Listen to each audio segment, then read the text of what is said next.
Hey guys, welcome back to the YouTube. आज के video में मैं आपको बताऊंगी अकाउंट्स बिल ऑफ एक्सचेंज के टिप्स मिस्टेक्स जो आप लोग करते हो एग्ज़ाम में, और मिस्टेक्स को कैसे हम ना करें वो भी बातें हम इस वीडियो में करने वाले हैं। तो क्या है, स्टार्ट करते हैं इस वीडियो को।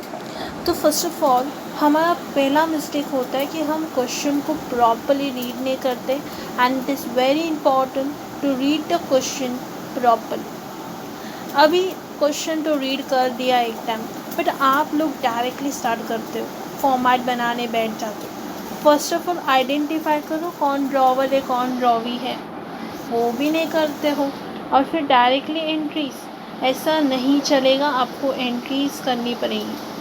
अभी देखिए, बिफोर आइडेंटिफाइंग, आप पहले आइडेंटिफाई करने के पहले आपको पता होना चाहिए कि कौन ड्रॉवर है कौन ड्रॉवी है।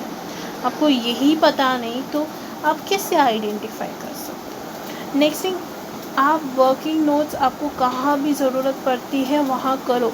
आपके स्कूल टीचर्स कहते होंगे कि वर्किंग नोट्स की ज़रूरत नहीं होती है, मैं कहती हूँ ज़रूरत होती है।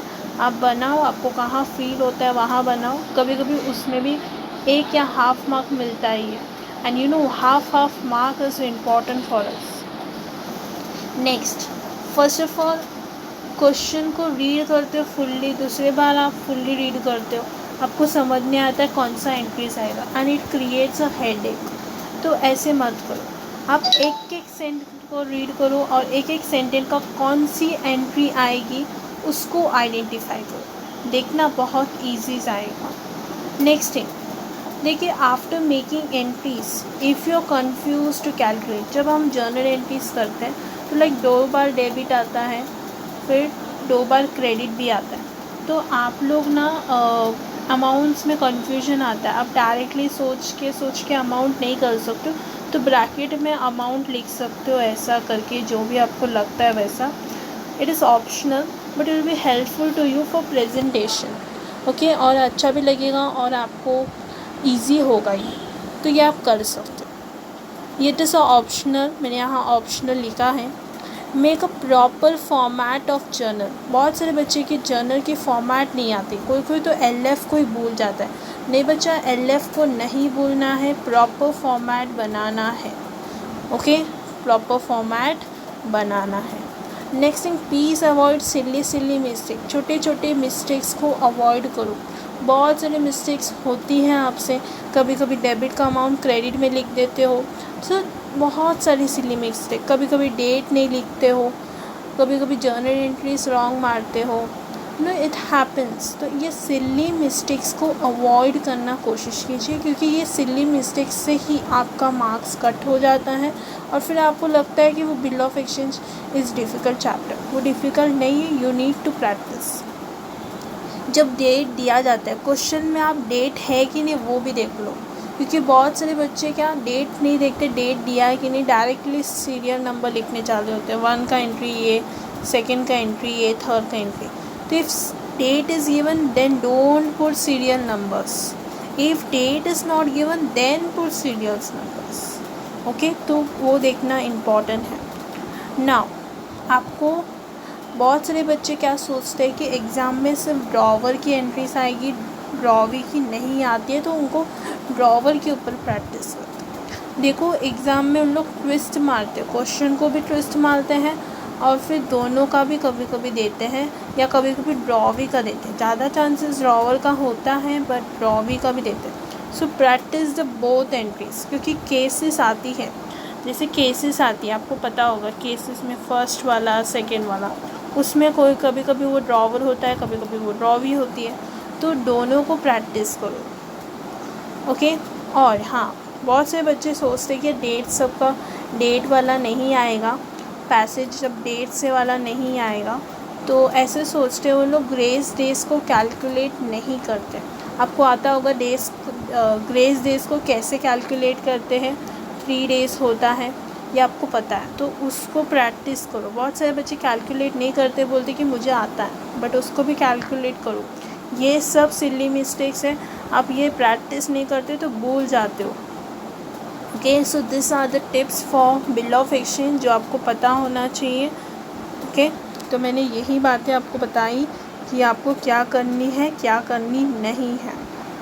फॉर्मेट के ऊपर अच्छे से बनाओ फॉर्मेट, जहाँ डेट लिखना है वहाँ डेट लिखो। अभी बहुत सारे बच्चे सिली मिस्टेक में बताती हूँ, इफ़ ड्रॉवर का ड्रॉवी का नाम देते हैं ना तो ड्रॉवर डायरेक्टली एंड ड्रॉवी लिख देते हैं, उनके नाम नहीं लिखते। ऐसा मत करो।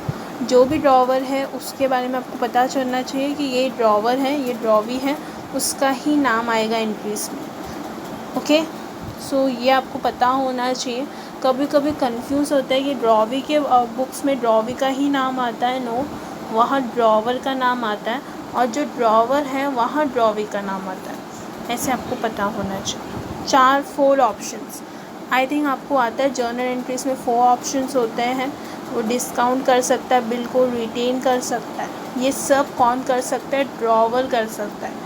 ये छोटी छोटी चीज़ को आपको पता होना चाहिए। बहुत सारे लोग इसमें मिस्टेक करते हैं, ड्रॉवी नहीं कर सकते, जिसके पास कुछ भी ऑप्शन नहीं है। Next thing, honouring of bill, dishonouring, noting charges कैसे चार्ज करते हैं उसकी एंट्रीज सब करनी। नोटिंग चार्जेस को भूलना नहीं है, बहुत सारे नोटिंग चार्जेस को भूल जाते हैं, तो उसको करनी है। अभी पेमेंट्स, न्यू बिल बनाते हैं, वो सब की एक फॉर्म वर्किंग नोट होती है, तो प्लीज़ हर एक एंट्रीज में बना वो वर्किंग नोट को, बिकॉज वो इम्पॉर्टेंट है और आपको आइडिया आएगा और आपके अमाउंट्स में गलतियाँ नहीं आएगी। ओके, तो ये रहा टिप्स जो मैंने आपको बताई हैं, तो ये आप फॉलो करके आपको बिल ऑफ एक्सचेंज ईजी जाएगा। मैं इसका PDF आपको डाल दूँगी मैथ्स हायर क्लास ग्रुप या बेसिक लॉ BCA के मैथ्स के ग्रुप में। आप जाके लिंक प्लेलिस्ट में पा सकते हो, आपको मिल जाएगा। ओके, तो आज के लिए इतना ही।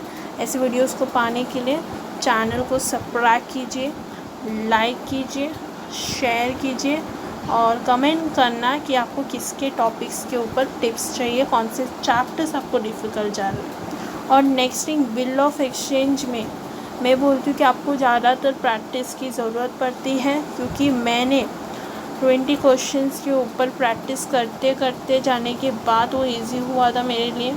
आई मीन 20 नहीं बोल सकते कि हर एक दिन आपको 2 सम्स तो करनी है, तो रोज़ करोगे तो भूलोगे नहीं। तो मैं रोज़ 2 सम्स करती थी, तो इसमें ज़्यादा सम्स को प्रैक्टिस करना इम्पॉर्टेंट है। तो make sure that you practice more in the bill of exchange chapter. दूसरे चैप्टर्स में भी करना है, बट बिल ऑफ एक्सचेंज को भी कंटिन्यू करना है।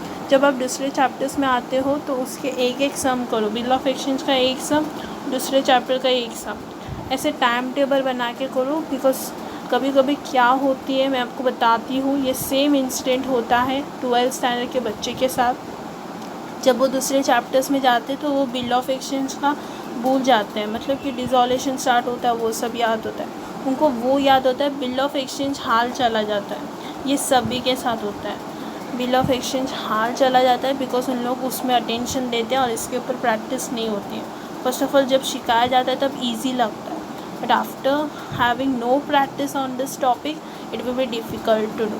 तो ये अवॉइड करना, go on practising this chapter. Okay, time table बनाते हुए। सो आज के लिए इतना ही, मिलते हैं नेक्स्ट वीडियो में। Thank you friends, bye.